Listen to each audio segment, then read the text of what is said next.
बिजली न आने से सुंदर की शहरियों का वापडा के खिलाफ एहतजाज।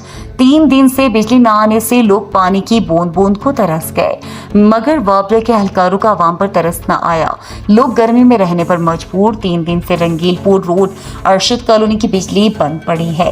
कई बार शिकायत दर्ज करवाई मगर सुनवाई न हुई। शहरी हमारे घरों में 3 दिन से पानी नहीं है। इस महंगाई के दौर में पानी भी खरीद कर गुजारा कर रहे हैं शहरी। ये इलाका वज़ीर आज़म पाकिस्तान और मोहतरमा वज़ीर आला पंजाब का है। हमारे साथ सौतेली माँ जैसा सलूक किया जा रहा है।